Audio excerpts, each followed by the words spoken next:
महाभारत का युद्ध समाप्त होने के बाद युधिष्ठिर को महाराज घोषित कर दिया गया और उनका राज्याभिषेक कर दिया गया। उसके बाद श्री कृष्ण पितामह भीष्म के पास आए और उन्हें प्रणाम करके खड़े हो गए। भीष्म चुप रहे। कुछ क्षण के बाद बोले, पुत्र युधिष्ठिर का राज्याभिषेक करा चुके केशव, उनका ध्यान रखना। परिवार के बुजुर्गों से रिक्त हो चुके राजप्रासाद में अब उन्हें सबसे अधिक तुम्हारी ही आवश्यकता है। कृष्ण चुप रहे।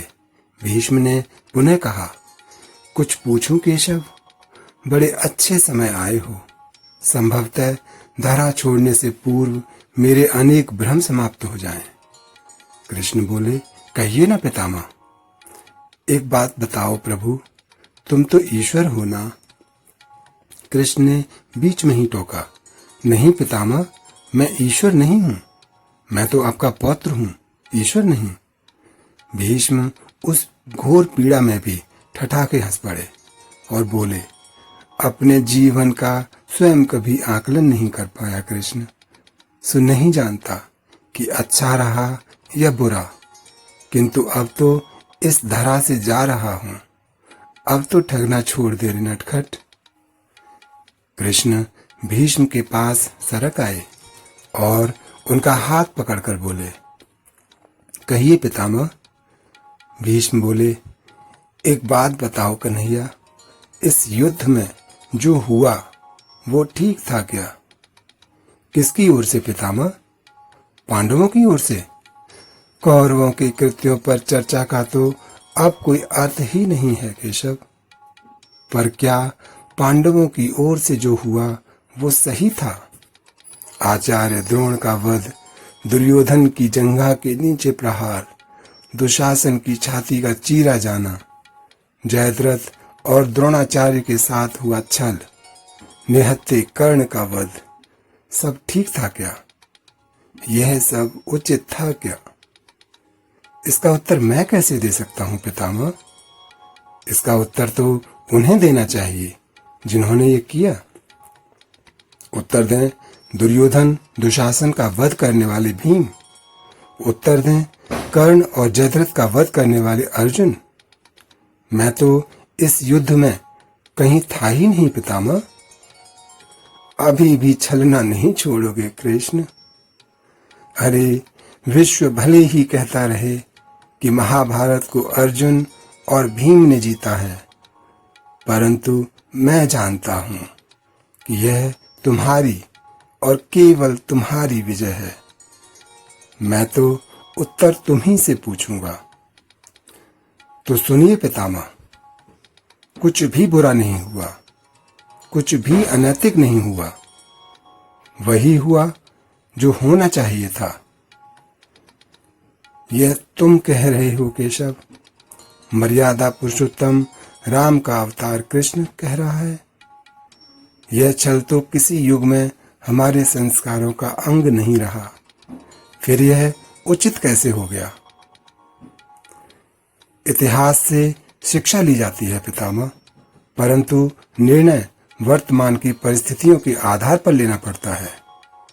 हर युग अपने तर्कों और अपनी आवश्यकता के आधार पर अपना नायक चुनता है।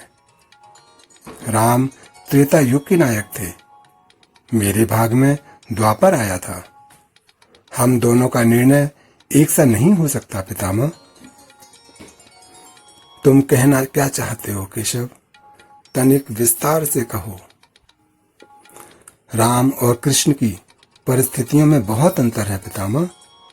राम के युग में खलनायक भी रावण जैसा शिव भक्त होता था।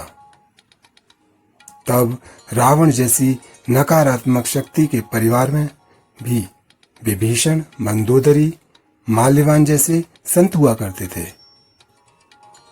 तब बाली जैसे खलनायक के परिवार में भी तारा जैसी विदुषी स्त्रियां और अंगद जैसे सज्जन पुत्र होते थे। उस युग में खलनायक भी धर्म का ज्ञान रखता था, इसलिए राम ने उनके साथ कहीं छल नहीं किया। किंतु मेरे युग के भाग में कंस, जरासंध, दुर्योधन, दुशासन, शकुनी, जयद्रथ जैसे घोर पापी आए। उनकी समाप्ति के लिए हर छल उचित था पितामह। पाप का अंत आवश्यक है, वह चाहे जिस विधि से हो। तो क्या तुम्हारे इन निर्णयों से गलत परंपराएं नहीं प्रारंभ होंगी केशव? क्या भविष्य तुम्हारे इन छलों का अनुसरण नहीं करेगा? और यदि करेगा तो क्या यह उचित होगा? भविष्य तो इससे भी अधिक नकारात्मक आ रहा है पितामह। कलयुग में तो इतने से भी काम नहीं चलेगा। वहां मनुष्य को कृष्ण से भी अधिक कठोर होना होगा, नहीं तो धर्म समाप्त हो जाएगा। जब क्रूर और अनैतिक शक्तियां सत्य एवं धर्म का समूल नाश करने के लिए आक्रमण कर रही हों, तो नैतिकता अर्थहीन हो जाती है। तब महत्वपूर्ण होती है धर्म की विजय, केवल धर्म की विजय।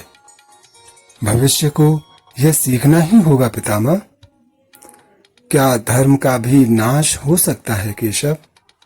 और यदि धर्म का नाश होना ही है तो क्या मनुष्य इसे रोक सकता है?